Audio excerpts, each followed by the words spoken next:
Nasubukan mo na bang magmakaawa sa tao para lang hindi ka iwan? Ako, oo. Based on my experience, nagawa ko na siya sa taong mahal ko. Kahit na magmukha akong tanga, magmukha akong baliw, kakahabol sa kanya, at least alam ko sa sarili kong 'pag ginawa ko 'to, wala akong pagsisisihan. Masasabi ko rin talaga sa sarili ko na ginawa ko lahat para lang mag-work yung relationship naming dalawa. Pero sobrang sakit nun. Actually, masakit naman talaga. Ako, na-try ko na siya. Hindi lang isang beses, 3 beses ko siyang nasubukang magmakaawa sa mga taong minahal ko para lang hindi ako iwan. Pero siguro yung pinakamasakit na nagmakaawa ako, yung una. Kasi yung time na nun, ako yung nagkamali. Tapos hanggang ngayon naman, walang hoping pa rin ako na if ever man na bumalik yung taong yun, babalikan ko. Pero napaka-imposible na. Kahit kasi sabihin ng mga tao na, ba't kailangan mo magmakaawa pagdating sa love? Kasi ayun ako eh. Ganun ako mag-express ng feelings. Ganun yung love na gusto kong ibigay dun sa tao na kahit ayaw niya na sa akin, ibibigay ko pa rin yung love na baka pwede pang maayos. Magmamakaawa pa rin ako na baka pwede pa. Ayaw pa Exactly. nating mawala siya, kaya magmamakaawa talaga tayo na 'wag tayong iwan.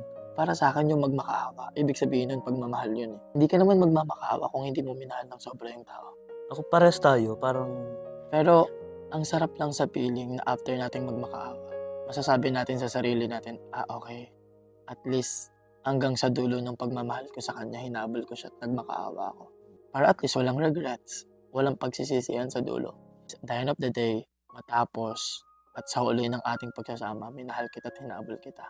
at least sinubukan natin. Sinubukan ko kahit ayaw mo na. Sinubukan mo kahit ayaw niya na.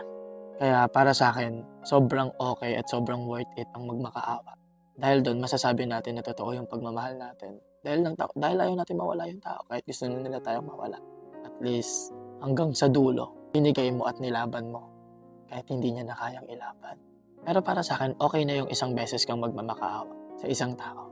Ako, naranasan kong magmakaawa. Pero sabi ko sa sarili ko, nung time na nagmakaawa ako tapos pinagtabuyan lang ako, sabi ko, okay, sobrang sakit nun that time. Sobrang sakit na pinagtabuyan ka habang nagmamakaawa ka. Tapos alam mo ba, sabi ko nun sa sarili ko na, okay, nagmakaawa ako dahil mahal kita, pero pinagtabuyan mo ako.